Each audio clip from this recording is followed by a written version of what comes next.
the loyalty tests are what are dictating our political life right now. That's why you can't find a coherent ideology. That's why you can't predict what's coming next. And I think that instability is just going to grow as the term goes on. Good morning, listeners. Welcome to our Friday Roundtable. I'm really looking forward to our conversations today. Joining me today at the mics are senior commentator Mike Cosper and political commentator extraordinaire and host of the To the Contrary podcast, Charlie Sykes. Mike and Charlie, thanks for being with me today. Thank you. Glad to be here. So this week, financial markets responded to the new Trump administration, with the Dow Jones dropping almost 900 points on Monday, and the S&P and NASDAQ following suit with declines of up to 4%. Back in October on the campaign trail, Mr. Trump had said, "We will begin a new era of soaring incomes, skyrocketing wealth, millions and millions of new jobs, and a booming middle class. We are going to boom like we've never boomed before."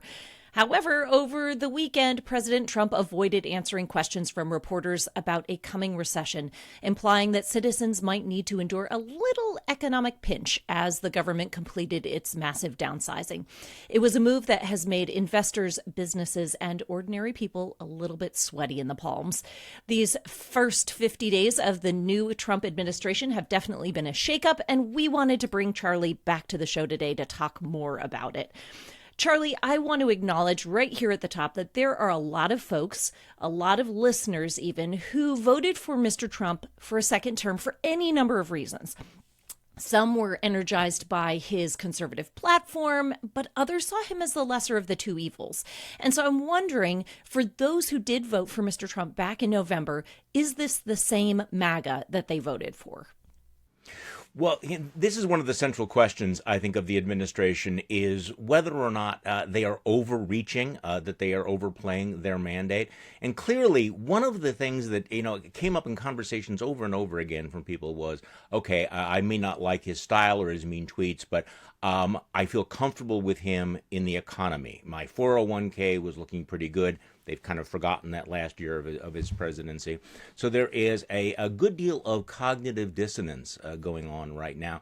And it's not just with the markets. I think it's with the speed and the aggressiveness of some of the moves that he's making. But the market is something very difficult for most Americans to ignore. Now, it's early days. And let's not underestimate their capacity to rationalize this. But I had so many conversations with businessmen and business executives who assured me that, no, Trump doesn't really mean it when he says he's going to start a trade war, that he's going to back off on the tariffs. And what we have now is confusion, mixed signals, and the economy hates that. So strap in, because it's going to be a bumpy ride. One of the headlines I saw this week mentioned that people are not buying luxury items right now. They're holding back on some of their spending. Do you notice that sort of the average conservative, that they're happy with what they're seeing, or are they starting to get as nervous as I sense they are? Well, you said a trigger word for me there, which is the word conservative. And I think part of the problem of the whole MAGA phenomenon is, what is the ideology of the MAGA phenomenon? It's not a fundamentally conservative movement. And I think that's the problem. Like when you look at these trade policies, when you look at the way, essentially the way what we have seen since the inauguration is Donald Trump is willing to inject policy into the economy in a way that picks winners and losers. That's not a fundamentally conservative idea. The conservative idea is we want to create a free and open marketplace for people to compete, and the best products, the best ideas, the best companies, they're going to win. And so what we have seen instead is, okay, we're going to do tariffs. Well, actually, maybe we're only going to do tariffs on these people that I don't like, the companies that I do like, the car companies, the people that have my phone number and are going to call me and harass me over the tariffs. I'm going to roll back on those. We're going to pause these. It's fundamentally an incoherent thing. And I think that's one of the reasons that the market has reacted the way it has, is nobody knows what to plan for. So one element of this is that you've heard the Trump folks, and you've heard Trump himself say, tariffs are the solution to all our problems. We're going to raise all this money. It's going to be fantastic. Everything's going to be great. Maybe we'll even get rid of the income tax. And they've said tariffs are a negotiating tool. We're using these to put pressure on other people, and then they're going to go away. So which is it? And I think it's that kind of, indecisive incoherence. That's what's leading the market to go, all right, well, we're just pulling all our money out because we don't know where things are going, and we don't trust that there's anybody at the wheel that knows what they're doing. Charlie, I want to push back on that a little bit. Is it incoherent? Is that a judgment? Or is there a playbook that we just aren't seeing the full of right now? So that is a very, very interesting question, because economically it is incoherent, as Mike just pointed out. You can't say that you're going to use tariffs to pay for everything, but then they're just simply a negotiating ploy. But there is a through line here, and it is Donald Trump's personality. There have been a number of commentators who have said, forget about traditional right-left ideology. This is, a patrimonial government. It is government, very, very personal. Me, my friends, the people I favor, and I will give them benefits, and I will punish the people that I do not like. That seems to be the kind of through line that you have with Donald Trump. So from an economic point of view, it's incoherent. From his point of view, the government is me. I am the state. And you see that with his relationship with Elon Musk. I mean, you wanted a moment of bizarre clarity. The day that the stock market was crashing and millions of Americans were taking a bath, what did the President of the United States decide to do? He wanted to bail out his friend, the world's richest man, by turning the White House into a car dealership. This is beyond parody of any kind. I mean, we're trying to impose some sort of coherent economic logic on what's happening right now. And that was my friend, who is the world's richest man, who is going through some tough things.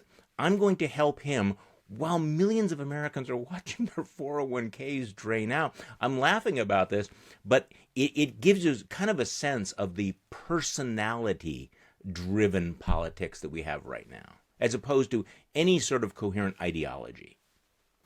And I think you don't just see this in the economy. I mean, it's worth mentioning. Like, I think Charlie's exactly right. This is gangsterism as politics, right? Like the contrast to him selling a car, like literally buying a car from Elon in the White House driveway. The contrast to that is the Zelensky Oval Office meeting that we talked about last week. I mean, that meeting was the equivalent of, the line from The Godfather where Luca Brasi shows up in the office of this band leader and says, either your brains or your signature are going to be on this contract. That's what they were doing to Zelensky. It was gangsterism. It was because it was about, have you said thank you lately? Have you, it's all loyalty tests. And the loyalty tests are what are dictating our political life right now.